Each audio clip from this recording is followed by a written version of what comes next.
Good morning my dear students. आज की class में हम लोग ऑर्गेनिक केमिस्ट्री को स्टार्टअप करेंगे, जिसमें से जो भी बच्चे बेटा क्लास 11th में हैं, क्लास 12th में हैं, या जेई की तैयारी कर रहे हैं, नीट की तैयारी कर रहे हैं, या सीयूईटी की तैयारी कर रहे हैं, किसी भी एग्ज़ाम की अगर आप तैयारी कर रहे हैं तो ये जो लेक्चर है आपके लिए वेरी मोस्ट इम्पॉर्टेंट होगा। इसमें जो भी केमिस्ट्री के बेसिक कॉन्सेप्ट हैं जीरो लेवल से लेके अप टू एडवांस लेवल तक हम पढ़ेंगे। तो ऑर्गेनिक केमिस्ट्री को अगर हम बात करें बेटा, तो हमको सबसे पहला सवाल ये आता है कि what is organic chemistry. What is organic chemistry? तो जो इनिशियल डिफिनीशन दी गई ऑर्गेनिक केमिस्ट्री के साइंटिस्टों द्वारा, वो बोला गया कि organic chemistry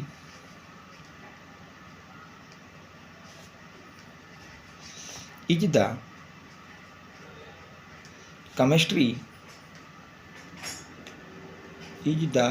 chemistry of the compound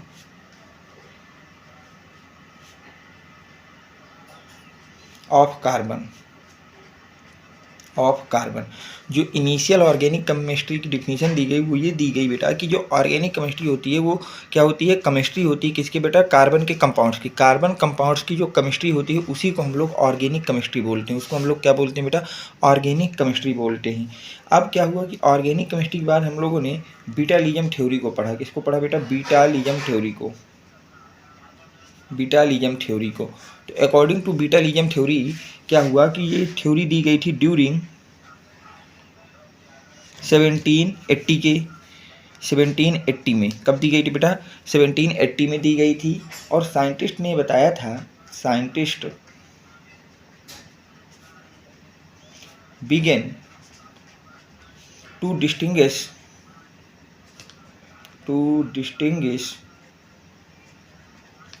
between organic compound and inorganic compound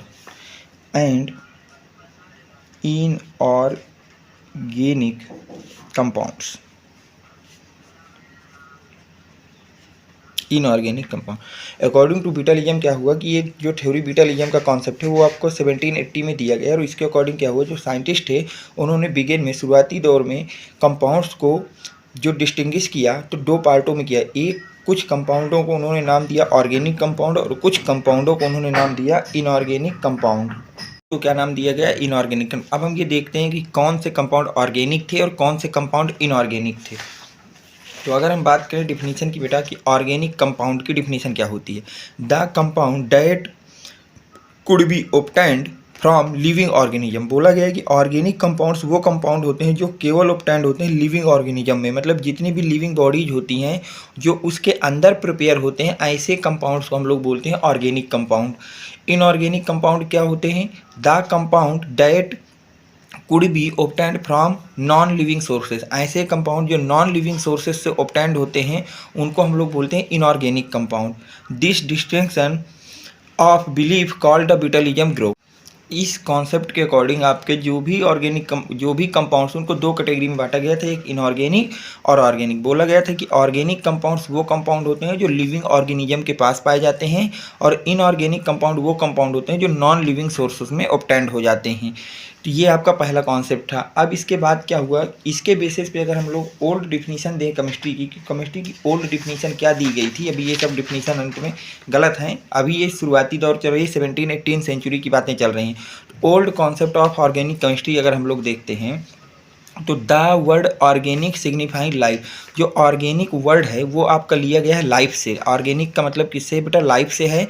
there four all substances which were obtained directly और इनडायरेक्टली फार्म लिविंग ऑर्गेनिज्म। और बताया ही गया था ओल्ड कॉन्सेप्ट ऑर्गेनिक केमिस्ट्री में, केमिस्ट्री की जो ओल्ड डिफिनीशन थी उसमें बताया था जितने भी ऑर्गेनिक कंपाउंड हैं वो डायरेक्टली और इनडायरेक्टली फार्म होते हैं लिविंग ऑर्गेनिज्म में। कहाँ फार्म होते हैं बेटा? लिविंग ऑर्गेनिज्म में फार्म आउट होते हैं।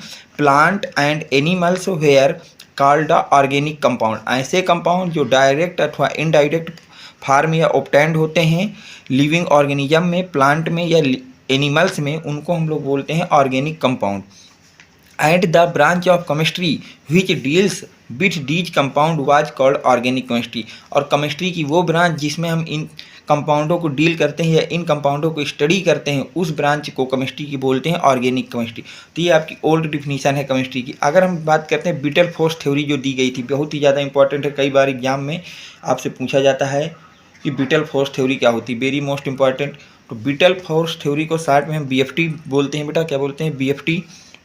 अब देखिए बीटल फोर्स थ्योरी को by Berzelius in 1815, vital force theory को वर्जीलियस ने दिया था 1815 में।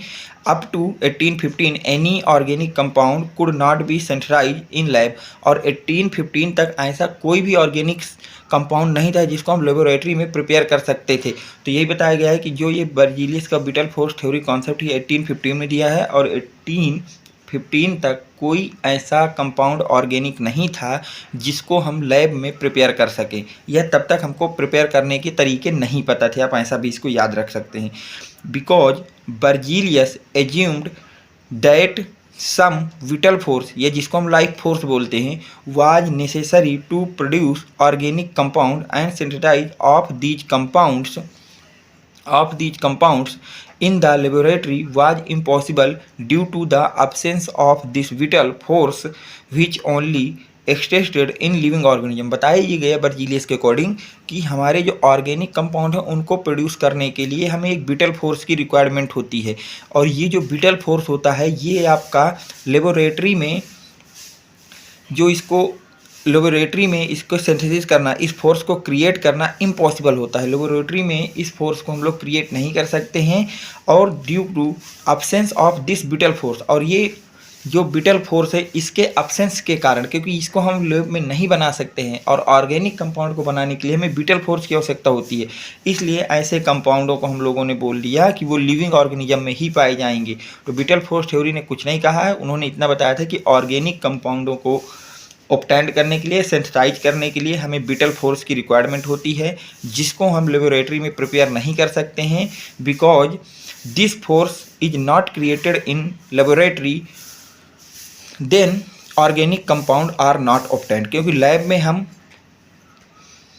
बिटल फोर्स थ्योरी को क्रिएट नहीं कर सकते हैं, और बिना बिटल फोर्स थ्योरी के, बिटल फोर्स थ्योरी क्या है बेटा, बिटल फोर्स के, बिना बिटल फोर्स के हम लोग ऑर्गेनिक कंपाउंड का सेंथेसाइजेशन नहीं कर सकते हैं। तो ये आपका बिटल फोर्स थ्योरी की कॉन्सेप्ट था जो बर्जीलियस ने दिया था, लेकिन अभी ये फेल भी हो गया। अब इसके बाद देखिए क्या हुआ कि कुछ समय बाद आपके होलर नामक एक साइंटिस्ट आए, कब आए, 1828 में, और ये कॉन्सेप्ट था 1815 में। लगभग 13 ईयर तक आपका ये कॉन्सेप्ट सर्वमान्य रहा। अब क्या हुआ कि बट 1828 आज जर्मन साइंटिस्ट होलर, आपके एक साइंटिस्ट आए होलर, जिन्होंने सेंथेसाइज कर दिया N organic compound in lab, उन्होंने एक ऑर्गेनिक कंपाउंड को लैब में सेंथेसाइज कर दिया, विच वाज यूरिया, और जिसको हमने नाम क्या दिया, यूरिया।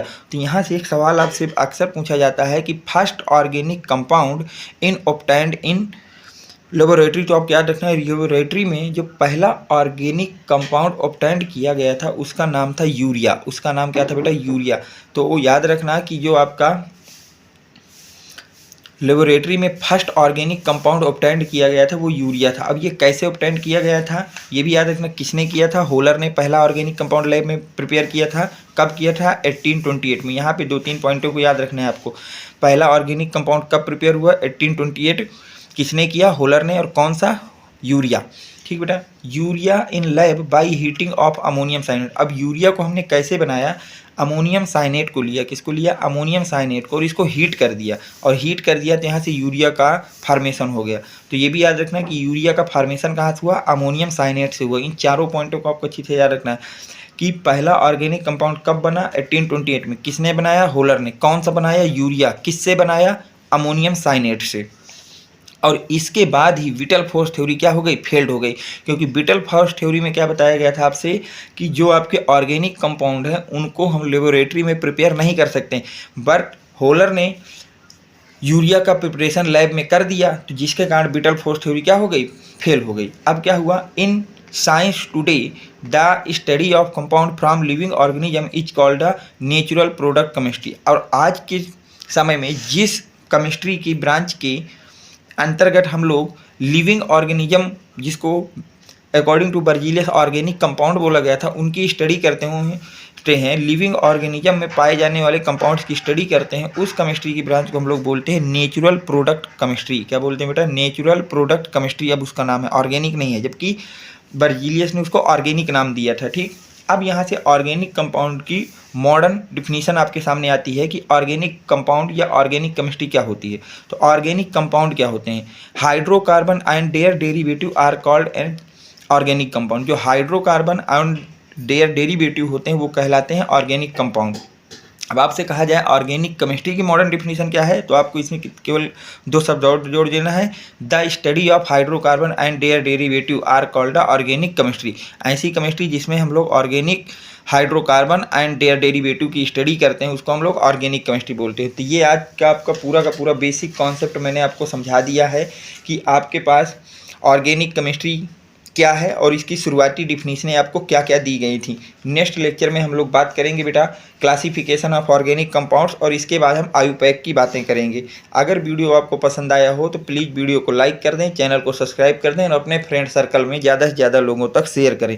वीडियो आपको कैसा लगा है इस बात को कमेंट सेक्शन में ज़रूर बताएं। Thanks for watching, next video coming soon.